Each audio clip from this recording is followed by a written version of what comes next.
Sounds like we've got a caller on line 8. Hello, this is Caleb. How may I help you? Hi, I was wondering, how many politicians can you fit inside of a volcano? Well, let's see if we can answer that question for you. The largest volcano in the world is Ojos del Salado. It is technically still active, but hasn't erupted in over 1300 years, so it's probably not something we can count on. For our purposes, we're going to want a volcano that actively has the most exposed lava. For this, Mount Nyiragongo fits the bill perfectly. It contains the world's largest lava lake, measuring half a mile across and 600 feet deep. Mount Nyiragongo contains the largest and most active permanent lava lake in the world. It has erupted 34 times since it was first recorded in 1884, resulting in some of the world's fastest flowing lava due to the low silica content in the lava. Some have recorded lava speeds in excess of 100 miles per hour. Unfortunately, we can't count on when the next eruption will happen, so we'll have to use the volcano as is. Elected officials in the U.S. The average 40 to 60-year-old adult male weighs 201 pounds, while a female weighs 171 pounds. These numbers may vary slightly from the average politician, but they are close enough.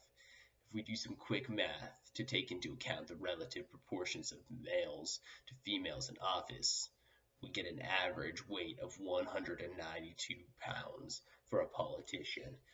If we put this through a human body weight to volume calculator, we get just over 3 cubic feet. The volcano volume calculation is a little less straightforward. This is because the volcano crater is in perfect shape. However, it is close enough to a truncated cone to get a pretty good estimate. It seems that the lava lake generally sits 500 meters below the volcano rim and is 1 kilometer across. The rim of the volcano measures in at 2 kilometers across. Using these measurements, we can easily calculate a rough estimate of the volcano volume by using the truncated cone equation. This means we have roughly 3.7 million cubic meters to work with, or 129 million cubic feet.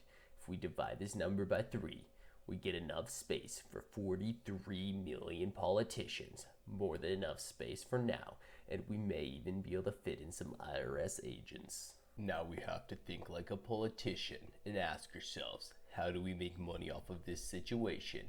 If we manage to completely fill the volcano, the resulting pressure would be 104,000 pounds per square foot, or 725 psi. Unfortunately, even though the human body is 18.5% carbon, the same stuff that diamonds are made out of, the pressure would be nowhere near the minimum required 3.5 million psi to create them. A 190-pound human body contains approximately 164,000 food calories, or 190 watt-hours of energy. By looking at different power plant efficiencies, we could probably manage a 40% efficient conversion to electricity.